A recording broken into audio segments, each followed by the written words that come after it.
CKVL.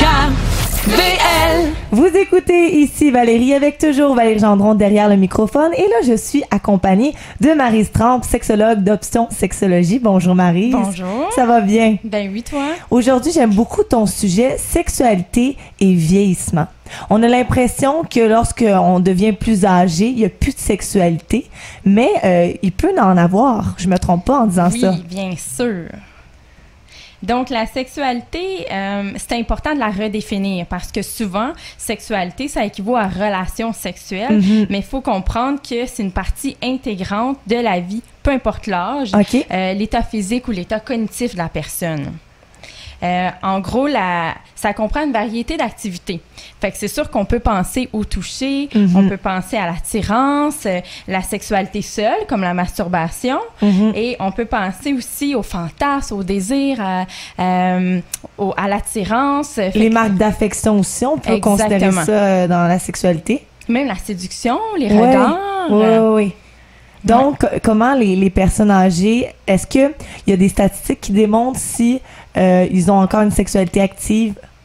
Oui, ben en fait, il y en a plusieurs.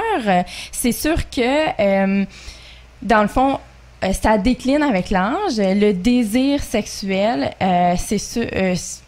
on a l'impression que l'appétit sexuel va diminuer avec l'âge, mais il y a plus de 75% des personnes âgées qui restent actives sexuellement, puis ça demeure un centre d'intérêt, même à un âge avancé. 75%?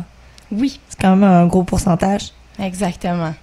Fait qu'en fait, on dit que la sexualité à un âge avancé, ça serait moins quantitatif, fait que ça serait moins la quantité de relations sexuelles ou d'activités sexuelles, mais ça serait plus qualitatif. Qu'est-ce que tu veux dire par qualitatif? Dans le fond, ça serait la qualité qui serait importante, la satisfaction des deux partenaires.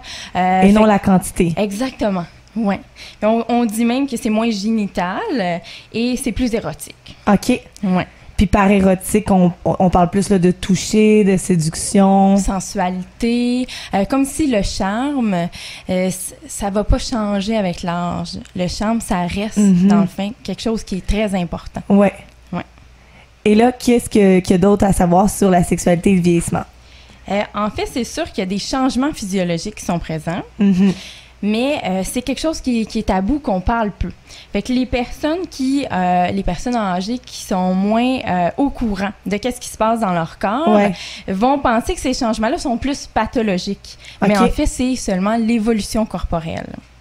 On peut penser, par exemple, à l'érection qui peut être plus difficile à atteindre, qui a besoin de plus de stimulation directe pour l'homme. La période réfractaire, dans le fond, que même avec une stimulation adéquate, il n'y aurait pas d'érection, mais elle peut être plus longue à un âge avancé. OK. C'est sûr que l'homme a plus de contrôle à ce moment-là sur son éjaculation et parfois, le besoin d'avoir une éjaculation, il est moins grand. Les sensations sont comme plus diffuses dans le corps. Oui, on les ressent moins de manière intense, peut-être?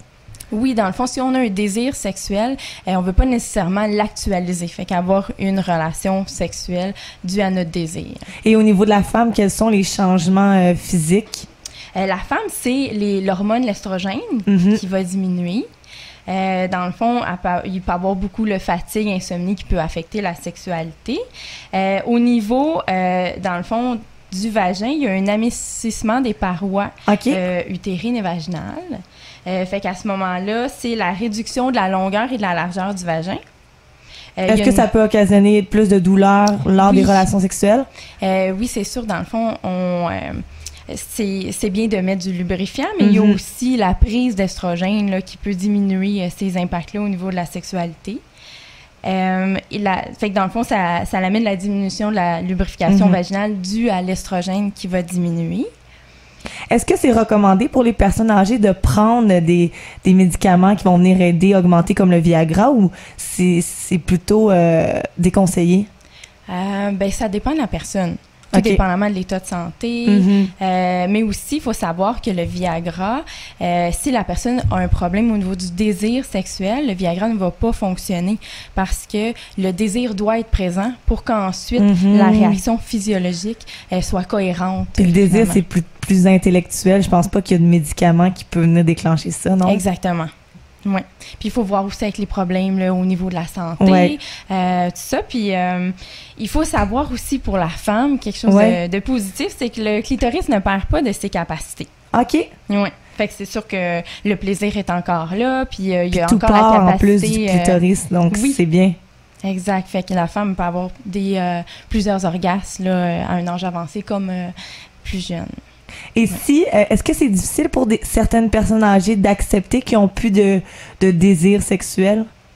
As-tu fait des rencontres avec des personnes âgées qui t'ont partagé ça?